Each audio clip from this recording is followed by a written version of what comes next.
Hi, everyone.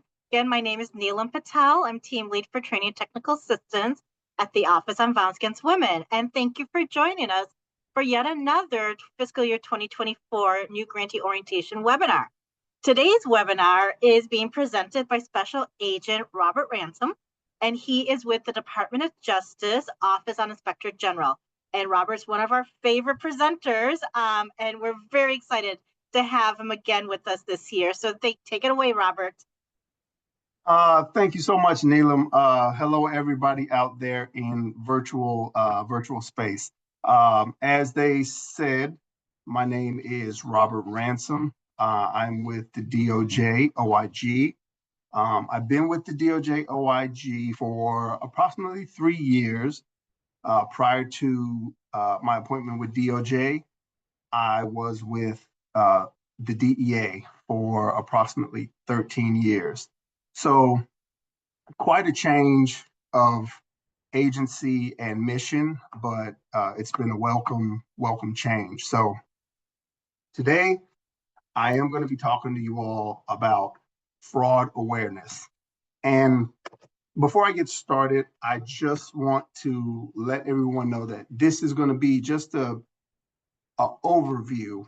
We're not going to get too deep, but I just want to get you in the mindset of what to look for, how you may perceive fraud, and what to do when you spot fraud. So I want you to just take a ride with me. I realize this is the pre-lunch crowd, so I don't want nobody getting hangry at me, so I'm going to make this as painless as possible. So with that being said, let's just go over some quick housekeeping rules, if you don't mind, for the sake of the presentation. Just mute your devices, your phones, computers.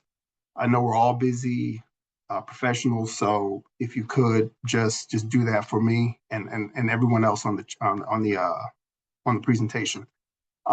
If you have any questions, you can post some questions in the chat. I will be providing my contact information, so if you want to hit me offline, if you're not comfortable with putting something in the chat, you could just hit me offline directly. I'll have my phone number and I'll put my email address in the chat later on down the line.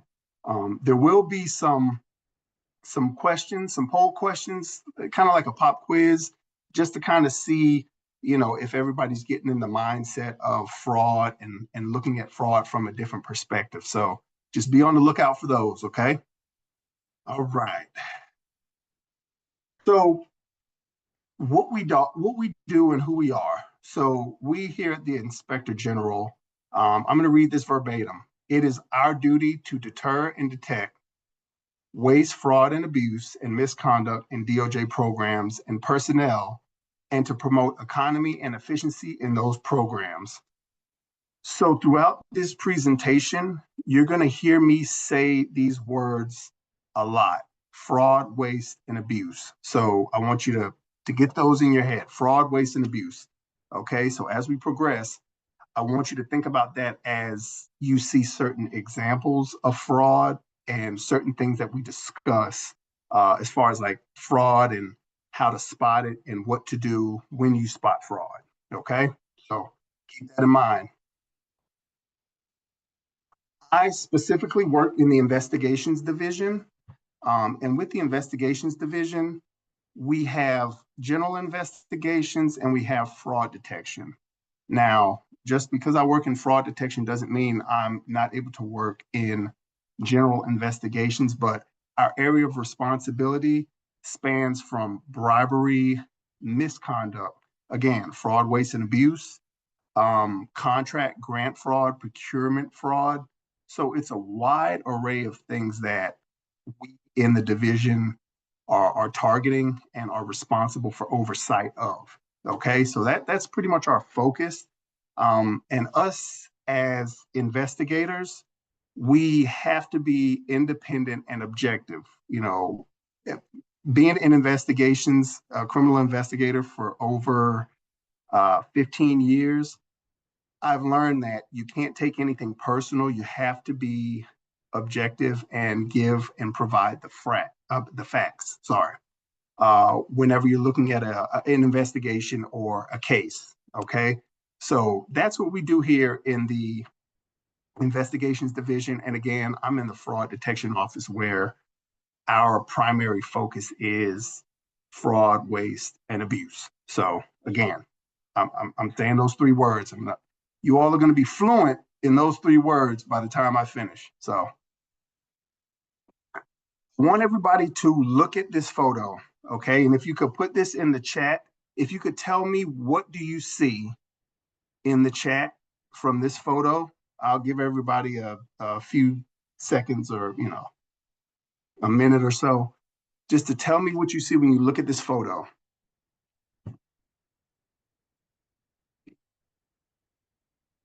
Okay, okay. Okay, that's half a mugshot. I see that. Okay, okay. All right.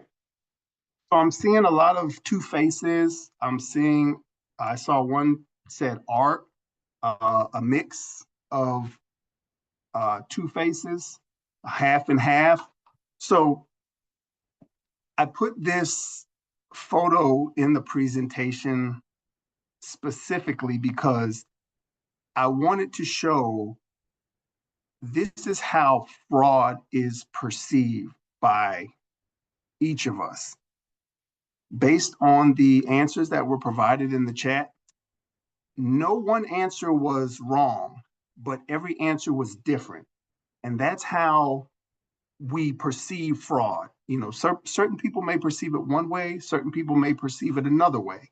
But that is why we're here, because everybody's opinion and everybody's viewpoint of fraud looks different. So thank you all for putting that in the chat. I definitely appreciate that. Okay, so what is fraud? Okay, so the general base definition, which in its broad context is a general term which embraces all ingenious efforts and means that individuals devise to take advantage of others. That is what people typically think about fraud, and there are some other terms that come to mind, could be conniving, sneaky, phony. There's a whole list of words that when you talk about fraud, fraudster. But that is a lot of words that are mixed together in word salad. But this is what I want you to think about when you think about fraud. Okay, these are going to be three other words that I want you to kind of keep in mind as we go moving forward: lying, cheating, stealing. Okay, so lying, cheating, stealing. Now, as you dive deeper into fraud from an investigative aspect, this is the base context: lying, cheating, stealing on any level. Okay, it's not just pre-award, or post-award. It's at any time during the life of the grant or the contract. Okay, and us as investigators, there's no gray area when it comes to, and I'm speaking from an investigative standpoint, there's really no gray area, because when you deal with fraud as it pertains to specifically federal funding, contract, grants, we look at it as, if you're lying, cheating, and stealing, you're basically taking advantage of the system and, in essence, shortchanging individuals that could use that money for, positive, legitimate purposes. So, as an investigator, I look at it from a different eye, but it's still fraud. But, I look at it as you're taking money from someone or a program that could use it, to help, some additional clients or whatnot, and benefit from those funds. So again, these are three other words: lying, cheating, stealing. So we're going to go into these. We're going to dive more into these three words as we move forward into the presentation. Okay, so what is grant fraud? So grant fraud, again, we see those three words in red: lying, cheating, stealing, anywhere in the grant process. Now, everybody out in virtual land, I want you to understand that grant funds are awarded for specific purposes, and you all as grantees must use them accordingly and follow the rules. There are strict and stringent rules that you must abide by, and as you educate yourself with those rules, the amount, hopefully, the amount of lying, cheating, or stealing that could be possible is more diminished, because you realize, okay, I have to run a tight ship in order to re-up funds, or in order to get funds at a later time, or request funds uh, as your programs are progressing. So again, keep that in mind, that the funds that you are awarded need to be outlined and used for specific purposes, and outlined, especially when it comes to auditing by the agency. You want to have those things in order so that there's no question when it comes to how you're using those funds and what you're using those funds for. Okay. So we're going to talk about, excuse me. So we're going to talk about the grant life cycle timeline. Okay. You have the pre-award phase, you have the award phase, and then you have the post-award phase. So when you look at the pre-award phase, let's say you have a concept, or a business, or a program that you would like to implement and receive funds for. So with that pre-award phase, you have the actual application, you have the proposal that you present. Okay, and you have, which includes your budget, personnel, outlining all operational and logistical costs of the grant. Okay. Now, as you get to the award phase is where you're awarded your funds. The funds are dispersed. Rules and regulations are attached to those funds, and you're made aware prior to receiving those funds what they can and should be used for. Okay. So again, the lying, cheating, and stealing at any point in this process is you have to be aware of. Okay. Now, and when you come to the post-award phase, that would be, your reporting and your closeout, where you do all post-award paperwork, just showing that, everything was legitimate, all monies and funds are accounted for, which is critical. As menial as it sounds, all money needs to be accounted for when you're talking about receiving agency funding. Okay, so please remember that. And falsification at any point during this process, it's you, not only you, but your program and your funding at risk. So, I urge you to please be aware of this during the lifespan of your grant. Okay. So it's always important to have checks and balances, to make it very plain and simple. Just have checks and balances when it comes to receiving government money and government funds, because you don't want to be scrutinized for any mistakes that may cause us as investigators or the agency to look at you in a different light, where it's bringing some sort of suspicion. So just please be aware of that during the lifespan of your grant. Okay. So this is just a few common grant fraud schemes that I've seen, and several of my coworkers have seen during the course of our tenure here with OIG. Conflicts of interest. I always say, nepotism is one conflict of interest. Misappropriation of funds for institutional gain. just I'm sorry, not misappropriation, but misapplication and misappropriation of funds, in any type, are some of the things that we've commonly seen. And then flat out theft, let's just kind of keep it on the base level. Sometimes flat out theft, people just steal money or they embezzle money, that they know they shouldn't be embezzling. But, the thing is, if I don't get caught, no harm, no foul. It's a bad way to think about it. So these are just some of the common schemes that we've seen. Some are so sophisticated, some not so much. Sometimes it is elaborate where we as investigators, where we have to dig. And sometimes it's just, where did the money go? I took it. I mean, easy case for me, but, bad residuals for, a program that, might have been doing positive in the community. So again, it's kind of like a give and take, so again, you have to be aware of fraud, waste, and abuse, and lying, cheating, and stealing when you get this money. And again, I hate to beat this dead horse, but I just want you all to just understand the severity of, the responsibility of getting these funds and using them for good. Okay. So we're going to talk about risk. So when you look at risk, there are several factors that you apply when it comes to risk.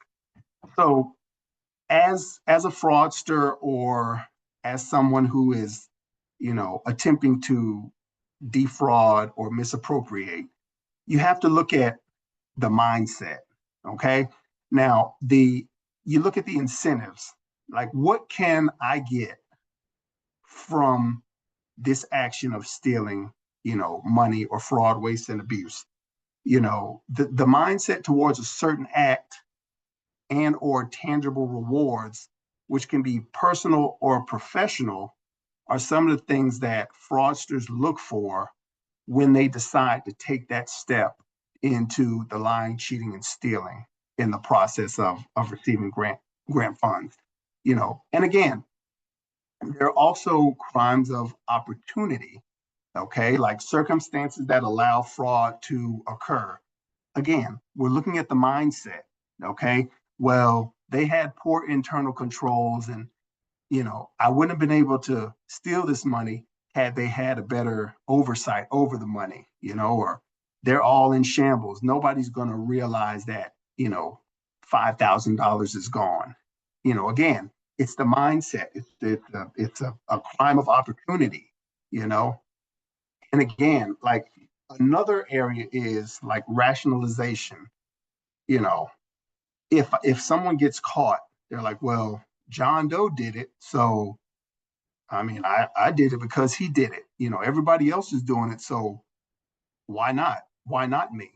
And again, there's a minimization when it comes to the mindset of fraudsters and people that are trying to steal. Well, I'm not doing what they're doing, so I'm not stealing money, but I'm stealing a gift card, which is the same thing as stealing money. If there's any grant funds or monies associated to those cards, that you're stealing money from the program. So in essence, you're committing a crime. So I want you to get in the thought process of how risk, as it pertains to fraud, is applicable. Okay. So I put this picture in the presentation, and as everybody can see, you person's hiding their head in the sand. I don't see nothing. I don't hear nothing. I don't know nothing. So you can't turn a blind eye to fraud. If I'm going to say this, we all have a responsibility, okay? Because if you see fraud occurring, it's incumbent upon you to say something, okay? Because if you don't report fraud, you could be liable if you knew about it and did not report it. It's kind of like if you see something, say something, because what you don't want is you don't want to be culpable and possibly an accessory to the fraud. And eventually you'll have to see me, and I wouldn't want to see you. So if you see something, say something, okay? That's why I kept reiterating that money received through the grant process needs to be taken very, very seriously, because if there's any missteps during the process, it can be very detrimental, not only to you as a person, but also to your programs moving forward. Okay, so I strongly advocate just having those internal controls and being able to explain and account for everything that you receive so that there's no questions from me, from audit, or from any other higher ups within the agency. Okay. So we're going to look at some consequences of grant fraud. Okay. So I have these pictures up here to kind of capture what are some of the consequences, some of the administrative consequences, which could be suspension and debarment. And once you get on the suspension and debarment list, it's very, very, very difficult to even be considered for receiving funds in the future. Okay, you could be removed completely. Your name, your program, or anything associated to your program that applies for funds in the future could be looked at as a risk. Okay, withholding of grant funds at any point during the process, if you ask for additional money, if there is any type of suspicion, you know, sometimes you can be withheld of grant funds that you probably critically could need to help your clients or the public. Okay. And then you could be under review, which, that's never good. It's kind of like having that microscope over you at all times, scrutinizing everything you do. Okay. You could also receive jail time. Okay. Nobody wants to receive jail time over something that could have been prevented earlier in the process. Okay. So during my time as an investigator, I've asked people that I've interviewed, I said, why did you do it? And I've heard everything under the sun. I didn't think I was going to get caught. You know, my manager was doing it, and so they looped me in. And at the end of the day, you don't want to, you do not want to be, facing any type of criminal indictment. That is horrible. Any type of forfeitures or seizures, your livelihood can be taken from you quickly with, a misstep. So again, I'm not trying to scare you all, but I just want to get you in the mindset that, if you eliminate some of the missteps or anything that might cause question, it'll save you in the long run. So again, just think about that as we move forward, okay? And that's why it's important to have good internal controls to prevent all these outcomes from occurring, with something that could have been prevented, early on. So again, I'm a strong advocate of making sure all T's are crossed and I's are dotted. So um, just keep that in mind. All right, quiz time. True or false? Okay.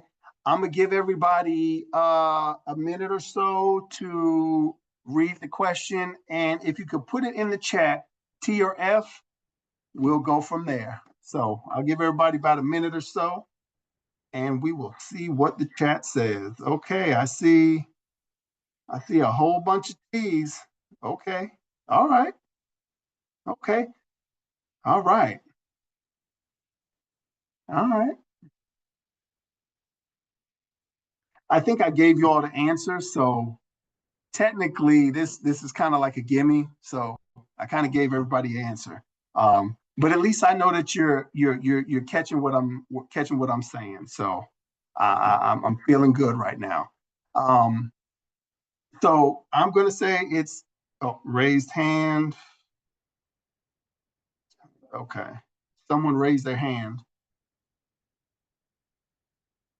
Everything good?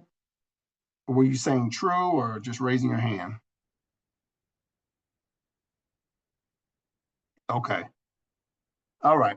So the answer is, as I see from the chat, we have a majority of truths, okay, which the answer is true. So grant recipient staff, must be very, very familiar with the project budget, any objectives, and any program performance measurements and metrics that are part of the grant, okay? And again, it can result in those administrative, civil, and criminal penalties. So again, I'm harping on that. And we're going to see some case studies where, there have been certain missteps with grant monies received, where you can see some of the fines and some of the jail time are very, very voluminous over something that could have been prevented. Okay. So I put this in here as well. This is the disclosures. Okay.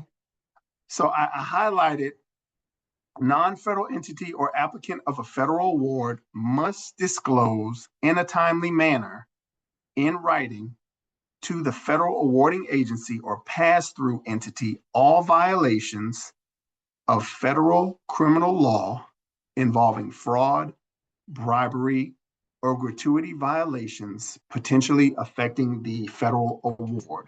Okay. Now, this is directly taken from the Code of Federal Regulations outlining the administrative requirements and regulations regarding federal funding. Okay.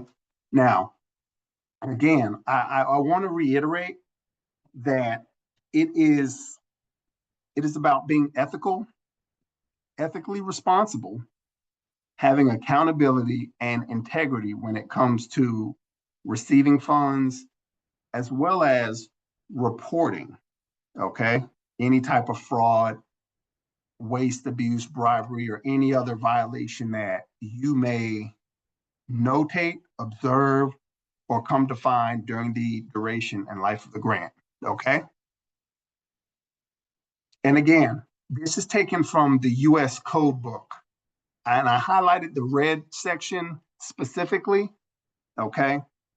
It is illegal for an employee, excuse me, or a contractor, I'm an employee of a contractor, subcontractor, grantee or subgrantee, or personal services contractor to be discharged, demoted, or otherwise discriminated against for making a protected whistleblower disclosure. And, as I said before, society, we get this stigma of if you say something, you'll be a snitch, and then there's repercussions, associated society-wide of, if you say something, about something that you've seen, that you're a snitch and you're outcasted, but again, I'm a firm believer in if you see something, you say something. I've seen in my time with OIG and the many cases that I've done, I've seen people carry guilt for not reporting issues they saw early on because they felt that they were going to get a stigma from their coworkers, their colleagues, their managers, and they feel like, I don't want to be the black sheep of my program or the black sheep within my department, because then people will be looking at me like I can't do certain things around this person, or any type of retaliation for being ethically sound and ethically moral. And I've had interviews where people express hesitation about reporting because of the blowback. Simply, I didn't say anything because my job, my livelihood depends on this job. This is my sole source of income. So, it's certain situations that I've encountered as an investigator, where I've had to, again, reiterate that if you see something, you say something. There's ways to anonymously disclose information and report certain things. Okay. And I tell them all the time, I said, if you see something, you say something, because what you don't want is, if I found out that you did not say something, now I'm going to be probably looking at you as, were you in cahoots with the activity that was going on? So that's why I always urge and I advocate for people to say something if they see any type of wrongdoing going on, as far as like a program or in regards to money that, their program is receiving. There's nothing wrong with that.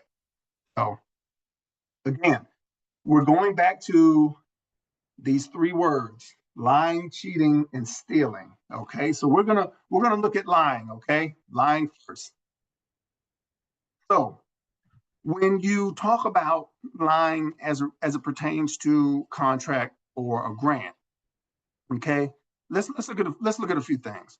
So a grant is essentially a legally binding contract.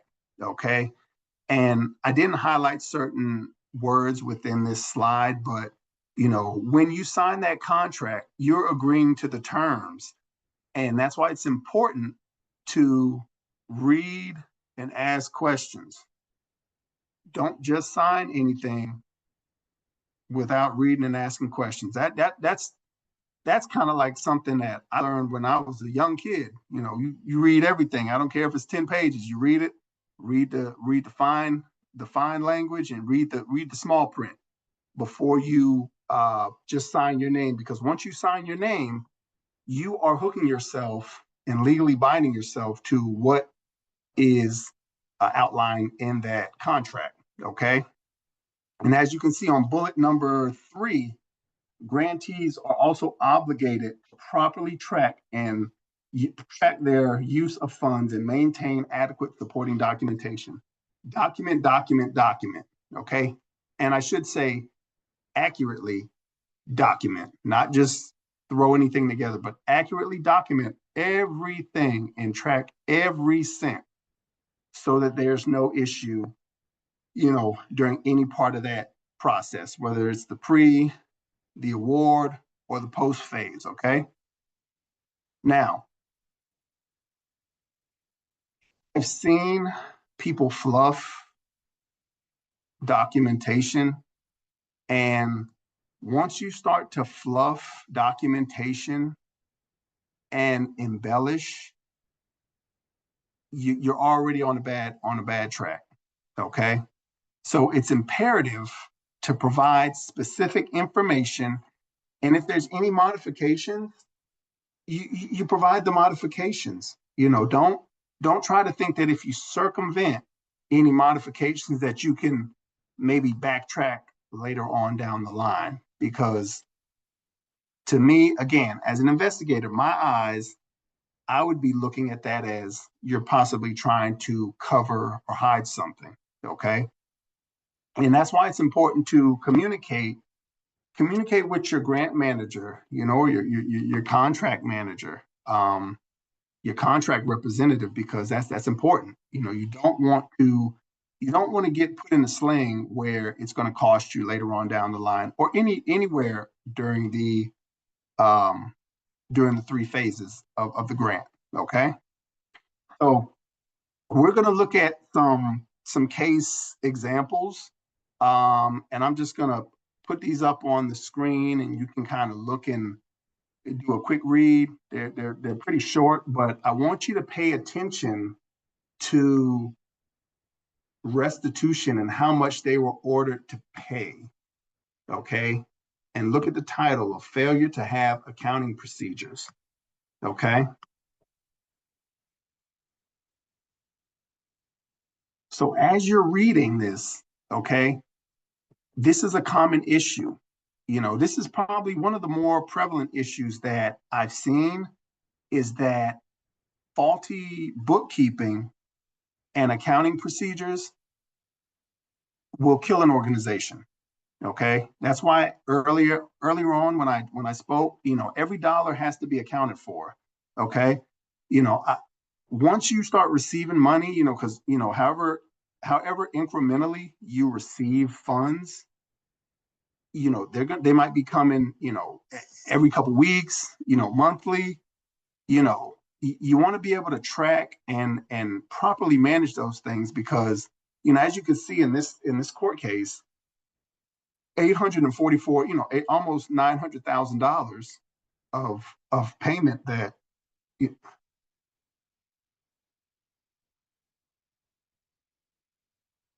everyone see?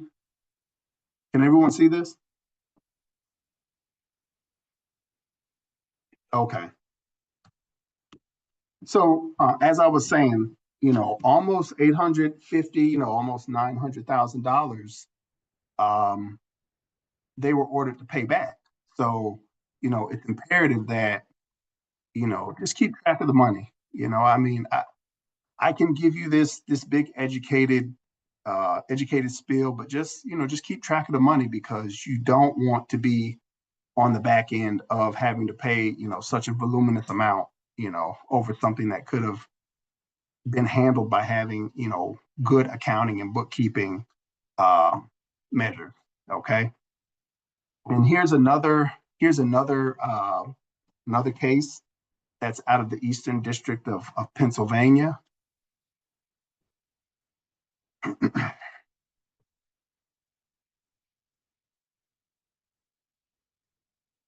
Now, as you're reading this or as you're trying to digest this, so in this case, you can see where not only was there a failure in performance and or shortcut that was possibly taking, when you see cut and paste, that's a no-no, because when you cut and paste, a lot of times you're bound to not change whatever you may have cut or pasted, so I, I dislike cutting and pasting.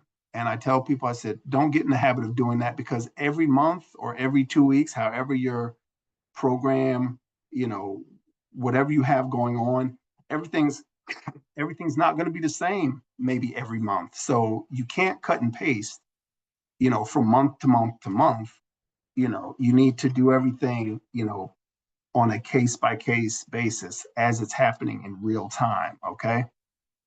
So with this case here out of the Eastern District, this could have been easily avoided, had they did the necessary steps and not try to cover up the error or try to conceal anything. Okay. So again, on a case by case basis, just do things in order with decorum. Okay. All right. So this is our last case before we get into another quiz. If you can read this here.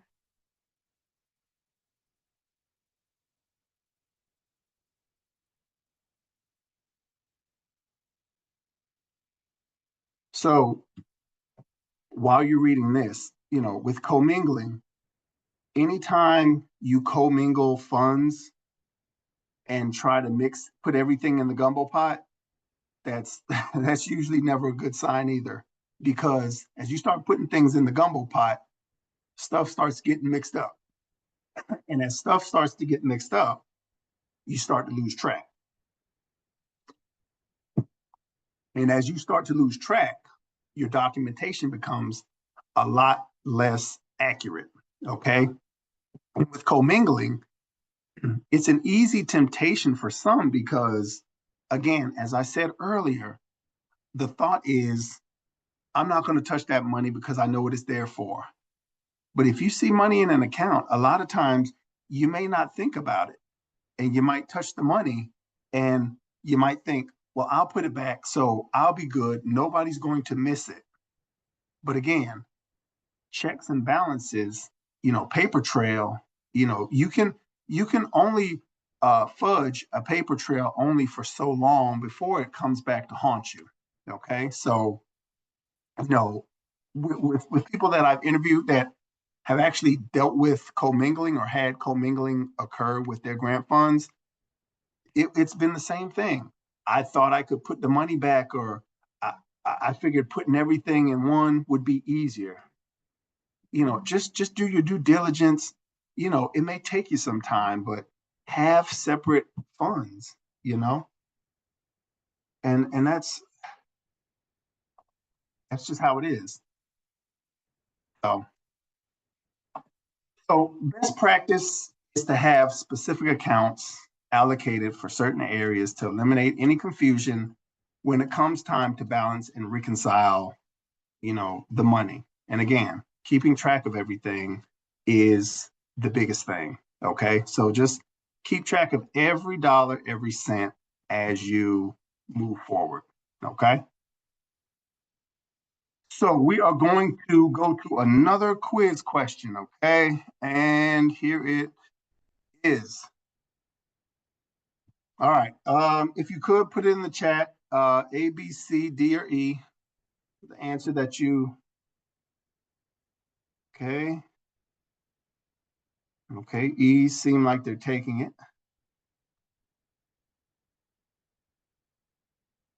Okay, all right. It seems like there's a bunch of E's. Okay.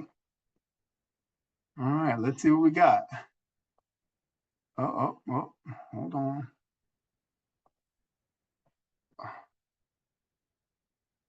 And you are definitely right.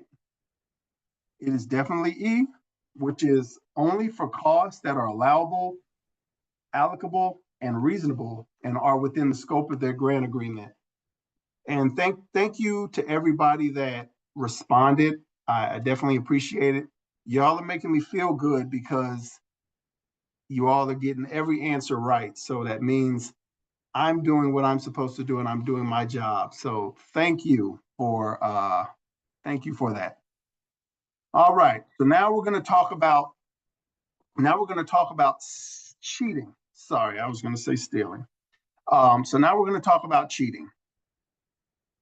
So when you look at cheating, okay, and I highlighted this in red as well. Grantees are required to use federal funds in the best interest of their program, okay? And again, these decisions must be free of undisclosed personal or organizational conflicts of interest, both in appearance and fact. And again, when you start looking at lying, cheating, or stealing, you have to do what's in the best interest of your program.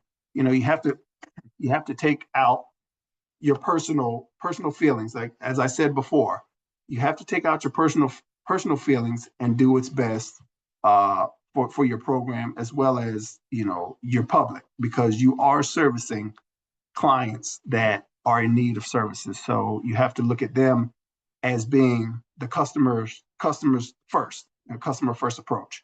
Okay. So as we're going to look at some more case examples. Sorry, we're going to look for some more case examples, and I want you to just kind of look over them and just kind of just get a general idea of some of the things that we've seen as investigators, and some of the things that you should start to look for and kind of be aware of as you start getting money and receiving money from the agency. Okay. So we're still under cheating, the cheating aspect, okay? Grantee and eligibility, okay? And this is a case that was out of the Eastern District of Kentucky. Oh, for those who can't see, I'll read it out. So it's grantee and eligibility. The government awarded a grant to a nonprofit organization, which in essence turned over the award funds and program responsibilities to a related for-profit entity.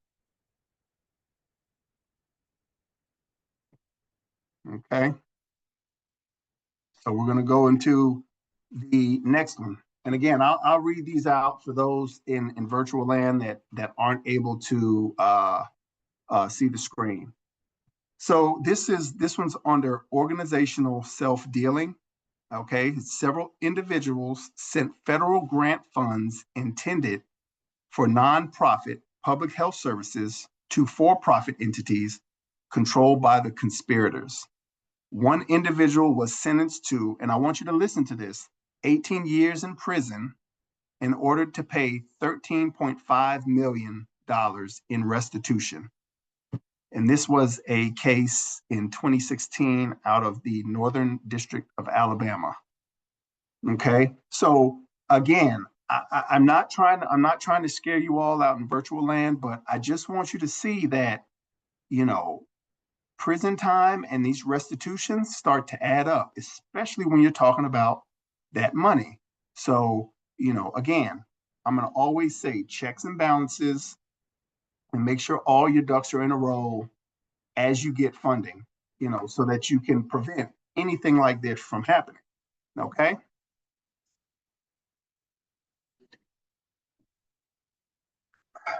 Okay, the next one is subaward self-dealing.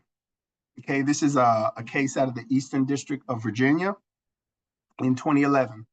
An elected state official helped direct a federal grant subaward to a university while also separately negotiating with the school to run the newly created program. This official was ordered to serve, watch this, 9.5 years in prison. Again, 9.5 years in prison. Okay, so, you know, as you can see that the courts, they look at fraud and any type of, you know, thievery. I mean, it's, you know, as you start looking at the sentencing guidelines and amount of money, and when you start talking about federal funding, that time starts to add up. So, you know, again, just be careful and beware of what you do with that money once you receive it. Okay. All right. So a grantee that hires. Oh, before I get started, is everybody good? Do we need to take 5, or do we want to keep pushing through? Because I know this is the pre-lunch crowd. So keep pushing. Okay, let's push through. Okay. All right, let's go. So a grantee that hires a consultant or any other type of vendor should be able to answer what 5 key questions? And I provided the answers. So who, what, when, why, and how much? You know, when you start talking about consulting services, you know, again, as an investigator, you know, consulting is one of those areas where some folks get in trouble because, you know, the roles, the duties, the fees, and the duration of their consulting services are not always clearly outlined and defined prior to the rendering of, you know, any services to said program. Okay. So, excuse me. So when hiring a consultant, just make sure you do your due diligence, make sure they're reliable, verified, legitimate, you know, and just have short-term goals, long-term goals, and make sure that they understand, you know, your operational mission, your mission statement, and make sure it aligns with what you have going on, because what you don't want is, you know, your consultant doing something else and you're doing another thing and you all aren't on the same page, and that just becomes muddy water. Okay. And again, monitor and verify their legitimacy before taking them on, because ultimately you are responsible and on the hook as the grantee, you know. So again, goes back to checks and balances. So, you know, again, this is general overview, but just if you decide to do consulting or have consultants with your programs, just check them out first and do your due diligence. Okay. All right. So now we have stealing. So with stealing, you know, when you think about stealing, I look at it like this: stealing is stealing. You know, whether you're stealing a pack of bubble gum or you're stealing, you know, $50,000 in grant funds. Stealing is stealing. It's kind of universal. Um, so traits of some embezzlement subjects, individuals that steal, a lot of times they may be smart, might be foolish in the long run because, they get caught. Bold, creative, organized, well liked, confident, manipulative, are able to, what I've seen a lot of times is they'll get into, integrate themselves into something and see how the operation works, and start to find out who pushes the buttons and then start to work their way through, those certain people in order to get where they want to get. And as far as with stealing, to me, this is by far one of the more significant risks of all organizations that receive funding because it's the temptation and the thrill of the deception. Again, somebody that steals, from a program or steals funds may say, well, let me start with $50. Okay. Once you do 50, okay, well, let me do 150 to see if it raises any flags. And if there's any flags raised, they may stop for a while, wait till things calm down. Let me do another 50. So as you start to see, 50, 150, whether it be 500, that stuff starts to add up. And as they're stealing that money, again, the program suffers, you as the grantee suffers because you have somebody in the organization that became just that bold that they decided to start, stealing funds.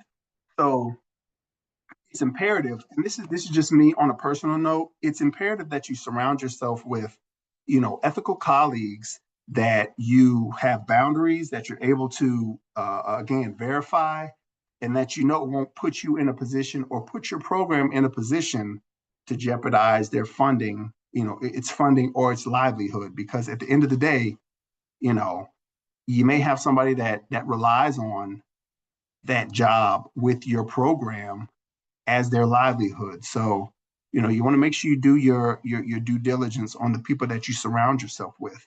Okay. And that's not Robert the agent talking. That's just in general, so you want to be able to have your circle tight and be able to monitor everybody without hovering over them, to get the job done and the mission completed. Okay. So we're gonna look at some additional case studies that that I put in the presentation.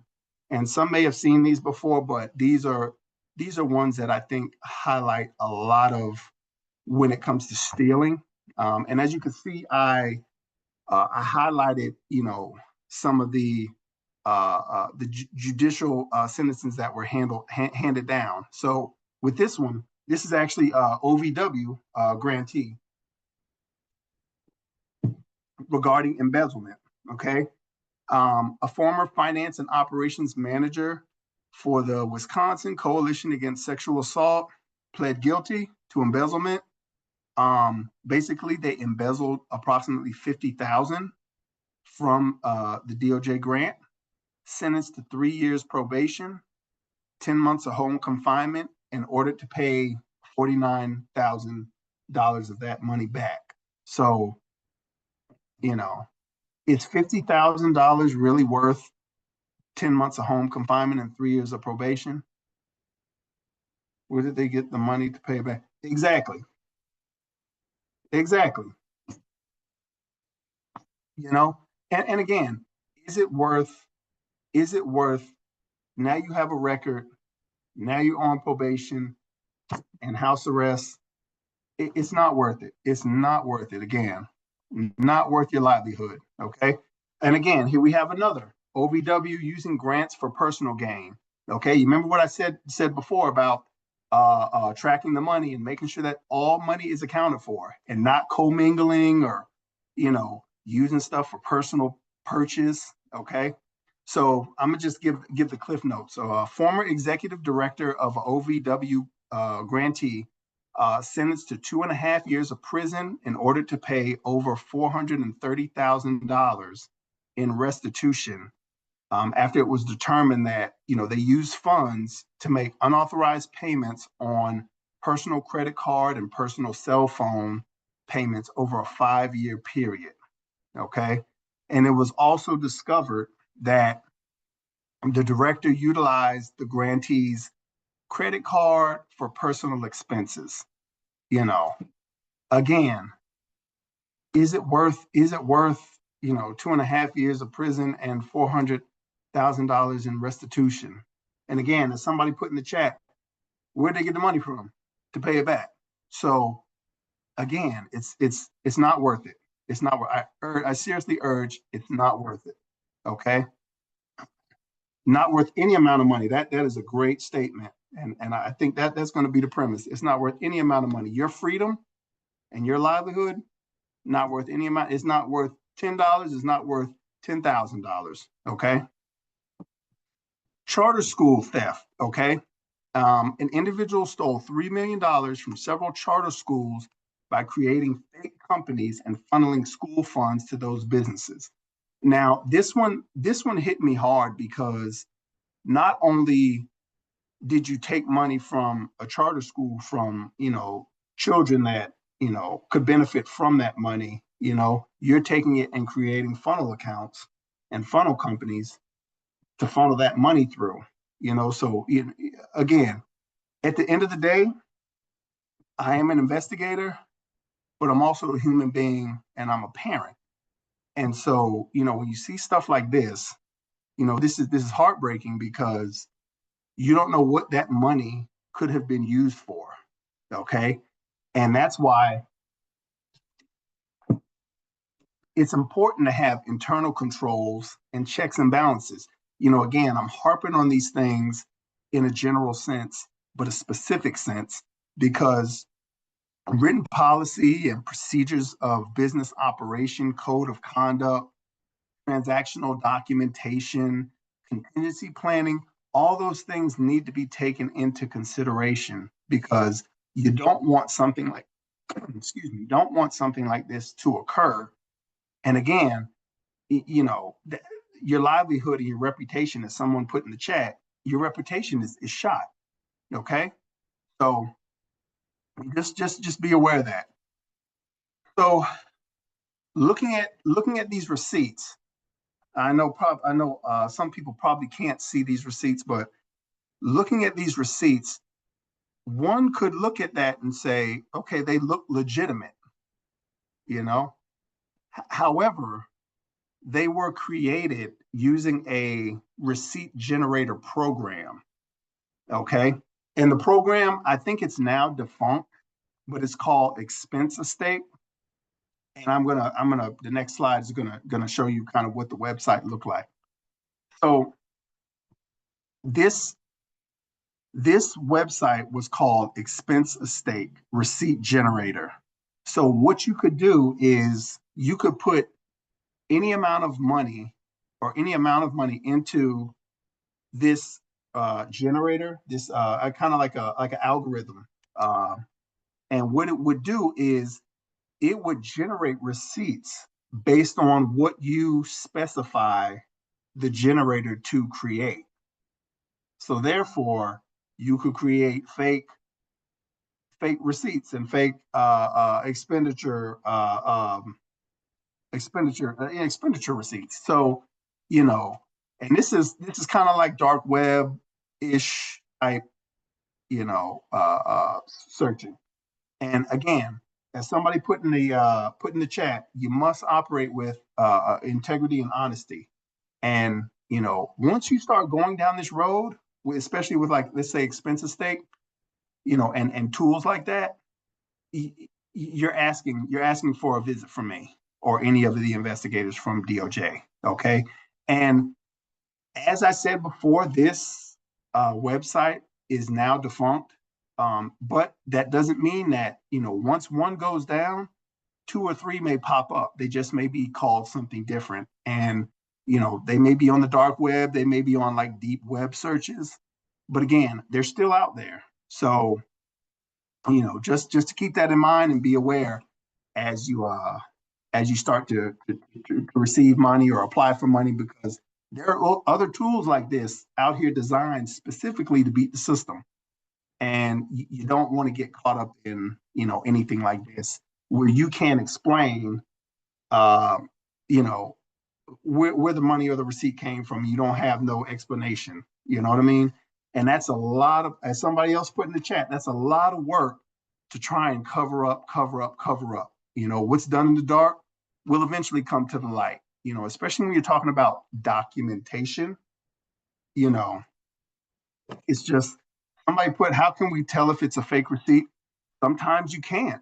Sometimes you can't, especially with things like this, you know, it, with these generators, you don't know, so that's why it's imperative that, you know, your the things that you purchase need to be relevant to your program, and that you can be able to explain why you purchased it and what it was used for. So it's not just accounting for the money, but making sure that, things that you purchase and things that you apply money to are relevant to your program and what you put in your proposal and your pre-award package for the grant or the funds that you receive. Okay.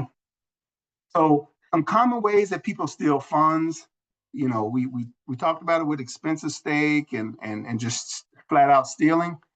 Um, Credit, debit cards, payroll manipulation, fudging the books, as people say, collusion with a vendor, backdated transactions, unmonitored bank accounts, which, I don't understand why, people would not monitor your bank accounts, because if you don't monitor your bank accounts, you're just asking for money to just be in and out or being spent frivolously, altered, where's the board of directors oversight? It's a good question, So that's why it's important to have those things in place and have people that are reliable and verifiable, prior to, applying for the funds. Okay. And that's why internal controls are so important. They significantly mitigate, these issues from occurring, and they lower the risk, significantly, for grant fund misuse. That's why I said, remember when I said earlier, you need to surround yourself with people that won't put themselves in a jam and won't put you in a jam when it comes to, money and expending money. So, all right. So, another quiz. All right. So internal controls are, I don't know if everybody can see this, but if you can, please throw your letter in the chat.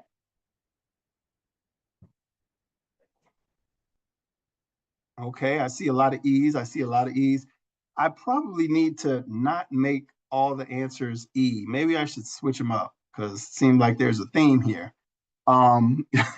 So, right, I see E's. Okay, it seems like the E's are taking it. Okay, all right. Okay, well, seems like the E's took it. So internal controls are an important way to help mitigate the risk of fraud, waste, and abuse. And I think I gave y'all that answer too. So I think I gave y'all that one. So these internal controls, they ensure the integrity and efficiency within your organization. That's why it's important to have them. The proper controls and transparency throughout the duration of the grant cycle limit the issues that, we talked about earlier on in the presentation. Okay. And, having these internal controls prevents negative interaction with myself, audit, or anyone else. So, again, get those internal controls and help mitigate fraud, waste, and abuse. Again, you see those three words. So grant fraud prevention. Okay, so we're getting ready to we're circling home here. So grant fraud prevention. So as a grant recipient, you must maintain and submit, financial status reports, progress reports, and funding reports throughout the duration of your funding, okay? And if you look at bullet number 3, it says due diligence is an ongoing responsibility. That is key. You have to do your due diligence, not just with your people, but with your accountability of the funds that you receive, okay? And if you look at the second from the bottom, if in doubt, ask the grantor or an outside expert, okay? Again, if you have questions, there's never a dumb question. Ask, because you want to be able to get clarity, because as I said before, once you sign that contract to receive that money, you are on the hook for it and everything that is required. So you want to make sure that, again, as you can see here in bullet point number 4, everything is accurate. Your progress reports, applications, drawdowns for additional funds are accurate, okay? So they must be verifiably and factually correct and have clear outlines in the program objectives to prevent grant fraud from occurring, okay? So this is just this slide and the next slide are just some fraud indicators that, in conferring with myself and with some of the investigators that I work with, this is just some of the things that they've seen, with some of their investigations, some of the fraud indicators. And again, some people may not be able to see this, so I'll just throw a couple of them out there so that, those that are having a hard time. One person in control, lack of internal controls, high turnover of personnel, inadequate or missing documentation, altered records, unauthorized transactions, repeated audit findings. That's why I said, you don't want to get seen by investigations or audit, if you're doing, if you're mismanaging money, that's the first people that you're going to see is myself and or audit. Okay. There are many indicators. And, as I said before, fraud a lot of times is a crime of opportunity. So when you see indicators and the hair on the back of your neck rises, something's wrong. Always, you always want to kind of trust your intuition. So there might be something, might not be nothing, but to be on the safe side, go with your gut instinct. If you feel like you need to report it, again, see something, say something. Okay. So some of the red flags. Again, this is to piggyback on what that the previous slide. And again, for those in virtual land that can't see, I'll just read off a few. Missing documentation. Remember, sloppy bookkeeping. Again, high employee turnover, customer coworker complaints. Again, missing documentation. Low organizational morale. So that's why I said before, you need to surround yourself with people that you feel are trustworthy and have your best interests and your program's best interest in mind, okay? Because again, your livelihood, their livelihood, and other people that work in your program, their livelihood is at stake, okay? And these are things that we look at as investigators. When I get a case, I look at some of this stuff because it's not just looking at documents and crunching numbers. Sometimes you have to look at, again, what's the culture like? If the culture is toxic, sometimes that's a bigger problem, So again, you got to surround yourself with good people that have good intentions and that are knowledgeable and aware of what you're trying to do and what you need to do to move your program forward. Okay. So why report fraud? You have an ethical responsibility. Okay. This is just, kind of like to summarize everything. At the end of the day, you have an obligation to do what's right. We all do. Me as an investigator, you as in, persons that will be receiving funding.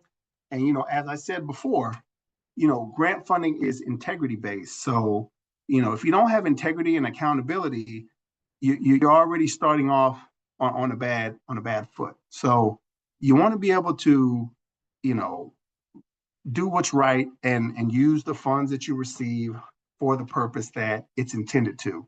Okay. And again, bullet point number 3, to protect the integrity of the federal, state, and local programs, any ones that you support or that you're attached to, you want to be able to protect their integrity, because at the end of the day, they'll be looked at and maybe scrutinized, and you'll be scrutinized as well. Okay. And number 4 is just, I think this is the biggest thing, to avoid being part of any fraudulent or criminal activities. As you saw from the cases that have been presented, those restitutions, criminal sentences, and probation, jail time, you don't want that, at the end of the day. Okay. So, all right. So this is just to summarize everything. This is just some things to remember. I'm going to read these out. So number 1, communicate with your OVW representative. Okay. Number 2, utilize the guidance provided online, the DOJ financial grants guide, or, and make sure you do online training, which is that sub bullet in number 2. Do the online training so that you're aware and you're kind of updated with, any changes that happen within the agency regarding grant funds. Okay. You examine your program for potential fraud vulnerability, and you want to maintain and monitor your internal controls. And again, I harp on this, I've said this maybe 4 or 5 times, but again, grant funds are awarded for a specific purpose, and you must use them accordingly. Okay. And make sure you document accurately, I should say accurately. And if you find any conflicts or any glitches within the life of your grant, within your program, address them immediately so that it doesn't become a problem for you later on. Okay, because you want to mitigate any issues. Okay, so how do we fight fraud together? Okay, you can contact the OIG ASAP. Okay. And again, I say document. And remember that materials may be discoverable later on. And remember what I said before, trust your instincts. If you feel something doesn't seem right and your hair on the back of your neck rises, something might not be right. So, always trust your instincts. So I am going to leave this presentation with these two quotes here. And for those in virtual land that can't see, the first one is, integrity is doing the right thing even when no one is watching. And I know somebody said it, I can't remember who said it, but I put unknown because I couldn't find the exact origin. So, and number 2 is, there is no kind of dishonesty into which otherwise good people more easily fall than that of defrauding the government. And that is Mr. Benjamin Franklin. So again, integrity, accountability, truthfulness. Okay, so that's what I have, and I hope everybody kind of has a different outlook as far as fraud and what to look for and how to identify it. Okay, and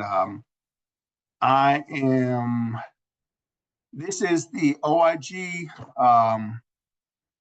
hotline. If you need to report any type of activity, any type of fraud, there's an 800 number.